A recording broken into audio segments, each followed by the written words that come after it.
Ok. Ben. On dit quoi, Mbom?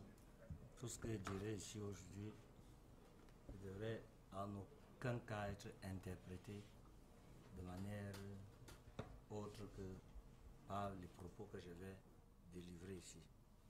Je parlais de délivrance parce que je veux parler de délivrance. Quand moi j'étais Mbindi, dans mon quad et Liguejoa, Que nous là. on a eu un voisin là.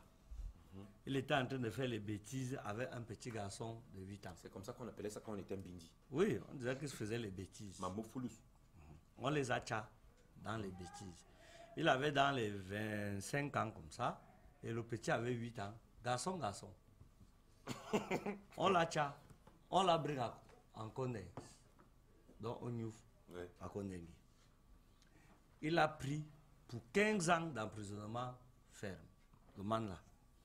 Au quad, ça avait été tout un spectacle. En grandissant, dehors, lui grandissait en prison. C'est-à-dire que quand le petit était en train de grandir dehors... Non, quand moi, comme était Mbinja à l'époque, quand il grandissait, donc dehors là, dans mes waka, lui, il prenait de la graine en prison.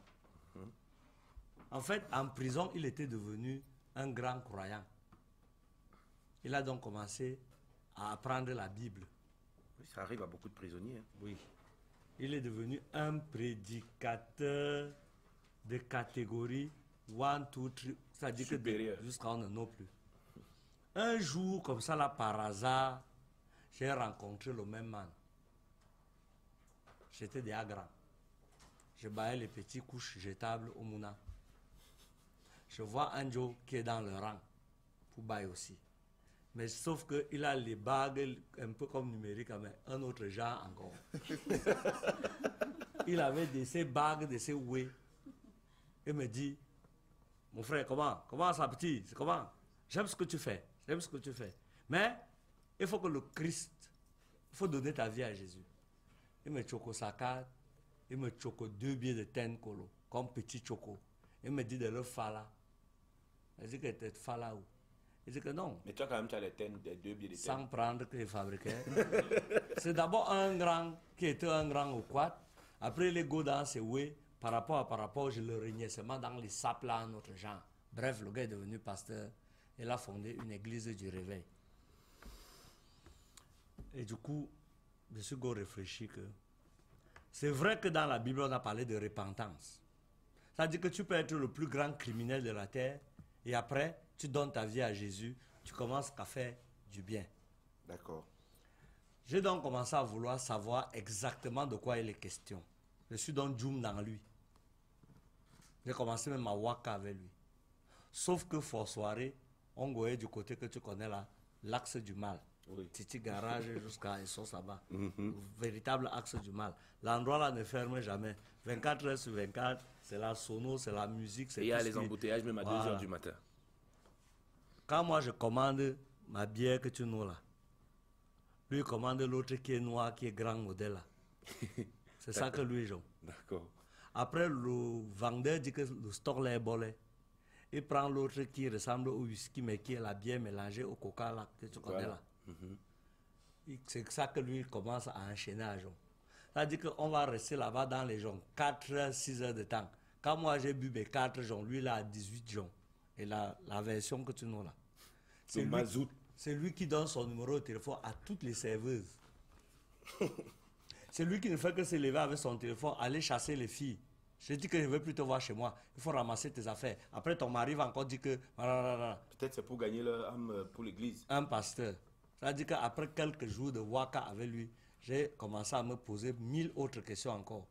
Est-ce la repentance vraiment ou alors par rapport? C'est pour revenir aux églises du réveil qui passent leur temps ici dehors à détourner, séparer les familles, à gâter les mariages, à faire que du mal au nom de Jésus.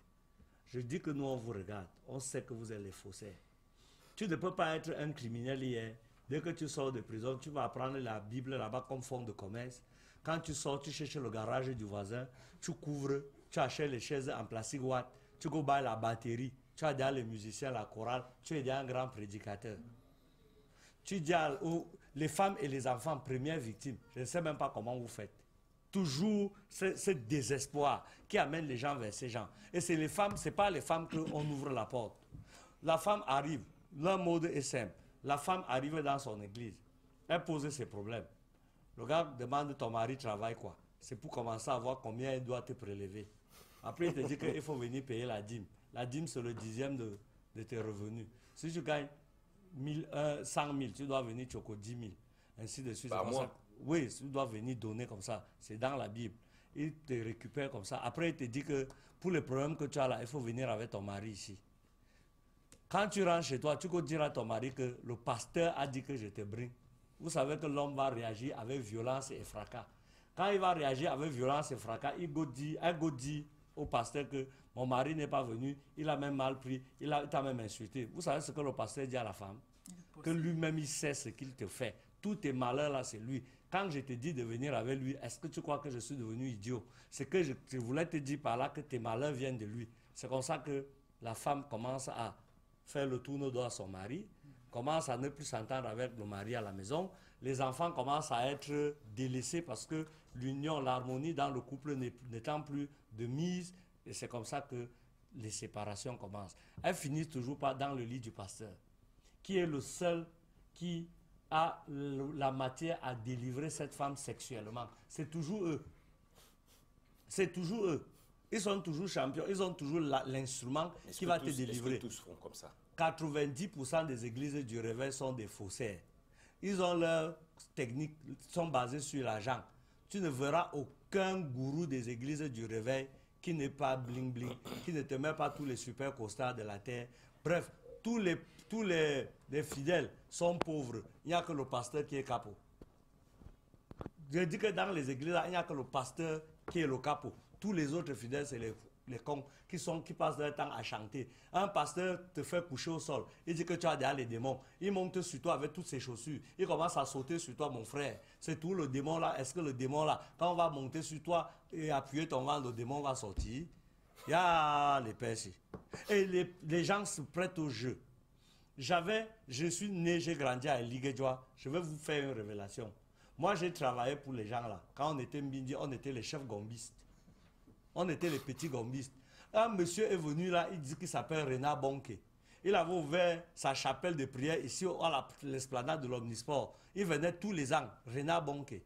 La particularité de Renard Bonke, c'est qu'il venait faire bénir 2 camions de gravier de 10 roues. Vous connaissez les camions de 10 roues, les plus gros camions là. Il faisait faire bénir le gravier là sur son esplanade. Et quand il commençait sa séance de prière, il disait aux populations qui arrivaient que chacun de vous doit prendre un caillou. Il prend le caillou, il tient la main, vous allez lever la main. Il va faire une prière sur ce caillou-là. Et ce caillou-là sera un caillou qui va vous porter la chance. Il va porter chance. Tu vas appliquer ce caillou. La chance. Oui, tu vas appliquer ce caillou à l'endroit où tu as mal. Et pendant 10 jours, tu vas trouver la guérison. Tout simplement parce que dans les 10 jours-là, lui ne sera plus là. Oui, il a bien calculé son oui. Et le caillou coûtait 500 francs. Vous savez que 500 francs, le gravier, vous connaissez les gravions là, ça coûtait FAP 100. Imagine 2 camions de 10 roues de gravions. Oui, mais chacun vient ramasser non plus aussi. Va à l'Omnisport. Quand il n'a pas tout vendu, le reste là, les gens viennent prendre parce que c'est béni. Et tu penses que si ça va pas sur tu n'as pas la foi, ça va pas sur les autres. C'est ça le truc. Bon, pour poursuivre, il faut que je conclue l'affaire là. Moi, par exemple, j'ai joué les boiteux. Oui, on venait nous... J'ai 46 ans. Moi, j'ai 46 ans. Je ne viens pas à la télé mentir. J'habite Eligedjoa, ancienne boulangerie équatoriale. Tous les gars du secteur, là, tous les jeunes qui ont mon âge dans ce secteur, on nous recrutait. Il y avait ceux qui jouaient les aveugles. Moi, je jouais les boiteux. Il y avait ceux qui jouaient ainsi de suite. On partait faire des séances d'entraînement dans une salle montée Safka. Dans une salle montée Safka. On partait s'entraîner à marcher avec une béquille en bois mal coupé.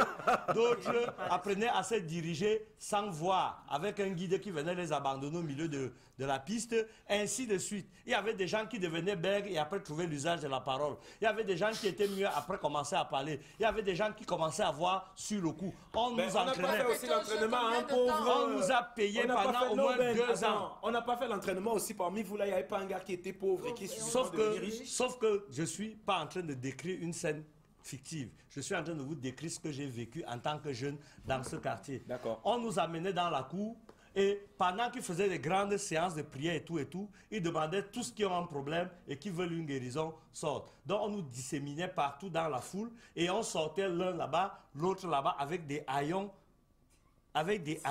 et des trucs. Comme la chorégraphie de Thriller. Quand on ressortait donc dans la salle, moi avec ma béquille, j'avais une dangereuse béquille en bois. Montre-nous comment tu faisais avec Une démo. Montre-nous. Ouais. Si, une démo. Parfait, ça monte. Seulement. C'est pas Non, croyable. tu vas pas gâter son émission. Non. Une démo. Tu vas pas gâter Non, son on émission. va te... Oh! S'il te plaît. Tu vas pas gâter son émission. Tiens. Attention. Tu veux qu'elle marche comme je marchais. Oui, avec ça comme une béquille.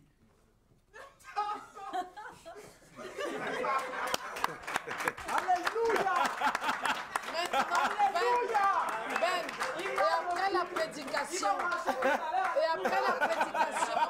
prédication, tu marchais comment? Après la prière. Avec ta béquille. Chacun se plaçait devant avec sa béquille. Il venait, il te faisait une imposition des bras. Tu restais un genre. Après, l'aveugle était à côté. Après, machin et tout. Au fur et à mesure qu'il priait, chacun devait dégainer. C'est-à-dire que l'aveugle devait dire, je vois. Je vois. Monsieur, votre habit est orange. Je vois.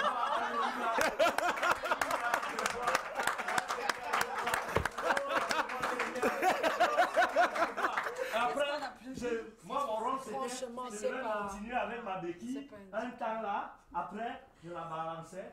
Je me redressais petit. Après, je me retrouvais. Je marche. Oh, je marche! Alléluia. Je marche! Alléluia.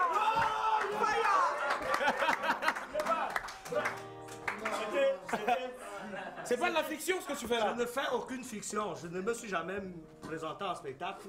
Un jour, je suis en train de vous dire que je vous parle de Renard Bonke. Il a fait à l'Omnisport. Les gens se retrouvent dans ce que je dis. Et c'est comme ça que beaucoup de miracles se font dans des églises du réveil. Quand les autres ont constaté, ils sont rentrés dedans. Tout le monde vient. Tout le monde vient. Sauf que, pour conclure mon propos, parce que je ne vais pas prendre toute la matinée, pour conclure mon propos, je voulais dire que c'est la foi qui sauve. La foi. Dès que tu as foi en toute chose, tu n'as pas besoin qu'on te fasse une imposition de main. Il faut que tu aies la foi, que tu crois en Dieu, quel que soit celui qui te dit la parole. Mais dès qu'on commence à te demander ton titre foncier, combien tu touches, de quitter ta femme, c'est elle qui a la sorcellerie, qui a le serpent, ça commence à être très compliqué. C'est de ça qu'il s'agit. Et de plus en plus, ça appauvrit les familles, ça divise les familles. Il y a des enfants qui n'iront pas à l'école cette année parce qu'il y a des parents qui sont carrément en perpétuelle division. Alors je proposais au père de Brenda de mettre un accent sur... De commencer à voir comment il va réguler ce secteur d'activité qui commence à être de plus en plus florissant. Parce qu'il y a beaucoup d'agents dans l'église réveillée. Il suffit de les voir. Je ne vais pas les citer Il y en ici. a quand même des bonnes parmi. Oui. Une église est une église. Quand je parle d'église du réveil, moi je parle de l'église dans le sens propre du terme. D'accord. Même nos grandes confessions que vous connaissez là ont déjà des dérives que tu ne peux pas soupçonner. Vous comprenez, non? C'est pour ça que je demande aux chrétiens au Cameroun, M. Akoumba, chef CELCOM de l'ENAM, je vous propose de rester concentré dans Jésus-Christ, le vrai, celui qui a dit, tu es pierre, sur cette pierre je bâtirai mon église. Celui qui a dit de croire tout simplement, et tu verras les miracles se réaliser. Et quand je finis de dire ça, je ne dis plus. La plage. Ben, Numérique. ça c'est un sujet très sensible à aborder, mais je dirais que malheureusement c'est un truc qui mine notre société et on voit ça tous les jours, mais tout le monde n'est pas faussaire. Et aussi, je tenais à dire, j'ai abordé ce thème dans mon album qui va sortir. Oui. Yes. Donc j'ai été très surpris qu'il parle de ça. Tu t'es senti directement Oui, parce que je concerné, connais des gens à qui ça arrive. Oui. Mais je dirais aussi que tout le monde n'est pas faussé. Puis Il y a quand même, il y a quand même un bon grain. Lui, il parlait des faux. Lui parlait Ouais, des parler faux. des faux. Et moi, je dis que quand on a les catholiques, on a les protestants, et chez nous, les alcooliques, le tout-puissant Bacchus dit. Bacchus dit et déclare. Non, je suis Bacchus dit et déclare et c'est encore. Et nous, les fervents croyants alcooliques, le fait de lire sur les casules, et c'est encore. La Sainte Bible alcoolique nous le dit. Et c'est encore, et boire sans soulever sur le gaspillage. Parce que vous devez savoir que chez nous, les alcooliques, il n'y a pas de faute. On ne fait pas semblant d'être sous. Quand tu es spirituellement ivre, tu es ivre vrai. Quand tu es couché dans la rigole, tu es dans la rigole vrai. Et au bas, on ne te dira jamais de mettre ta femme dehors, mettre tes enfants dehors, ne paye pas les croix des enfants. Toi-même, quand tu ressens l'onction spirituelle, brassicole, tu te lèves toi-même, tu établis le système de vase communicant entre ton bulletin de paye des bars et les cahiers de dette au bar. Parce qu'au bar, je vous le dis en vérité, le crédit n'est jamais révolu. On prête, on donne le crédit jusqu'à. Quand tu sens que c'est fort, on t'arrête, on te déshabille. Et tu sens que, par exemple, un soulard paye toujours ses dettes. Parce que je vous le dis